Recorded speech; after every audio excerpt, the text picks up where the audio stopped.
Si ton ennemi te fait du mal, va le voir et fais la paix avec lui. Mais la Bible ne s'arrête pas là. Elle dit, si ton ennemi t'écoute, tu as gagné. L'affaire s'arrête là. Gloire à Dieu. L'affaire s'arrête là. Tu n'as plus à te reprocher. Et ton Dieu est tout à fait d'accord avec toi. Mais la Bible dit ceci. Il arrive des moments où ton frère aussi ou ta soeur aussi peut dire non. Il ne veut pas t'écouter. Il ne veut pas te pardonner. Oui, mon frère, ne nous détrompons pas. Nous vivons dans un monde où nous sommes souvent confrontés à des gens qui sont incrédules. Des gens qui ne veulent pas pardonner. Des gens qui nous disent parfois, toi et moi, on ne se parlera jamais. Oh Seigneur, cela me rappelle même une star de chez moi, mon pays d'origine.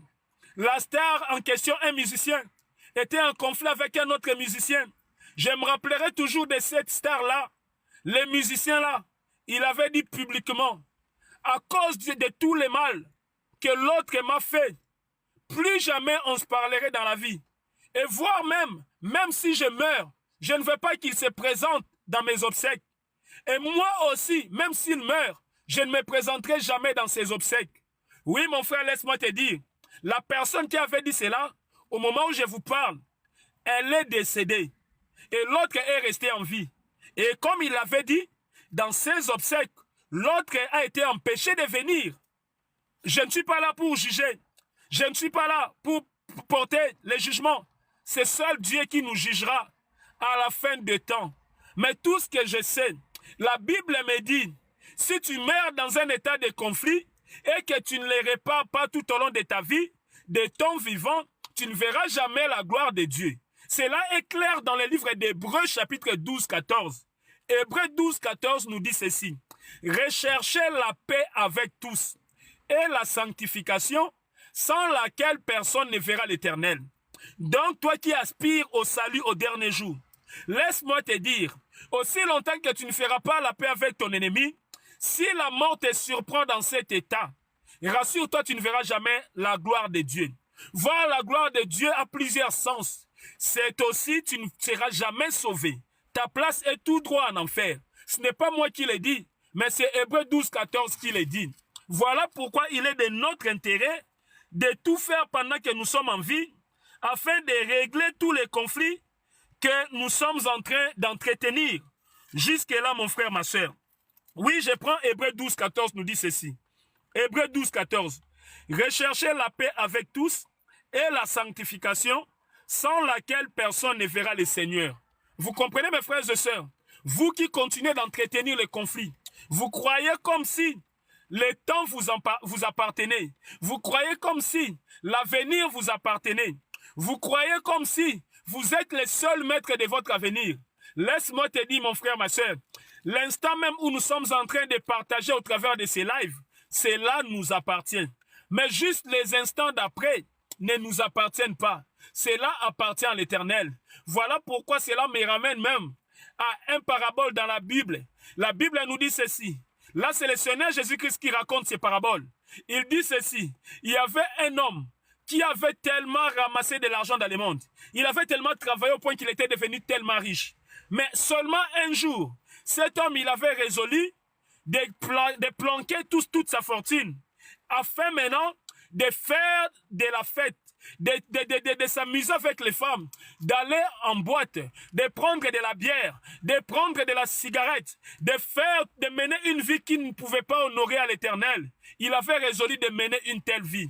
Mais la Bible nous dira, pendant qu'il était en train de planifier cela, l'Éternel Dieu qui voit le cœur, il lui dira, oui, je te vois en train de planifier les choses, mais sauf que dans tes planifications, je ne trouve pas mon compte. Oui, c'est bien, tu as amassé de l'argent, tu as travaillé dur, tu as conçu des projets, c'est une très bonne chose. Mais rassure-toi, le souffle de vie que tu as, cela m'appartient. Tu ne l'as pas acheté, je te l'avais prêté. Mais rassure-toi, ce soir même, je vais récupérer mon souffle de vie et on verra avec quoi tu vas réaliser tes projets. Et la Bible me dit, mon frère, ma soeur, le soir même, le monsieur était mort et toute sa fortune était restée et le sort du monsieur était catastrophique. Peut-être toi aussi, mon frère, ma soeur, tu es dans la même situation. Malgré tes ennemis que tu vois tous les jours, malgré tes ennemis que tu peux atteindre, par tous les moyens que l'Éternel met toujours à ta disposition, afin de faire la paix avec eux. Tu projettes toujours cela à l'avenir. Mais tout ce que tu ignores, mon frère, ma soeur, l'avenir ne t'appartient pas. L'avenir appartient à l'Éternel. L'avenir appartient à l'Éternel. Ça ne t'appartient pas, mon frère, ma soeur. Qu'est-ce qui te garantit que tu arriveras même cette nuit? Qu'est-ce qui te garantit que tu arriveras demain? Il y a beaucoup de gens avec qui on a vécu dans ce monde. On était avec eux le matin, mais juste quelques heures après, on t'apprend que la personne est décédée. Elle est décédée comment? Parce que la personne avait piqué une crise. Elle est décédée comment?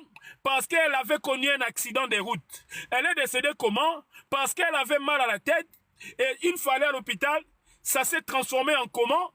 Et comment depuis la personne est décédée. Et mon frère, toi aussi, tu ne sais pas de quelle manière l'Éternel va te récupérer. Saisis l'occasion, mon frère, ma soeur, pendant que tu es en vie, afin de faire la paix avec ton ennemi, mon frère, ma soeur. Voilà pourquoi, mon frère, nous sommes en train de parler de 3 étapes à suivre afin de régler nos conflits. Nous avons dit, la première étape, c'est quoi? La Bible nous dit, du moment où nous sommes en conflit avec nos ennemis, tout ce que l'Éternel nous demande, c'est d'abord d'aller vers nos ennemis. Même si c'est eux qui sont à la base de cette situation. La Bible nous demande d'aller vers nos ennemis afin de faire la paix. N'attendons pas qu'eux ils viennent vers nous. Et la Bible nous garantit, en ayant cette attitude, rassurons-nous, les choses vont se passer. Mais la Bible n'exclut pas certaines personnes qui sont incrédules, qui peuvent vous dire facilement non, je ne vais pas te parler. Je ne vais pas écouter ton pardon. Je préfère rester comme ça. Avec toi, c'est mieux de vivre comme ça.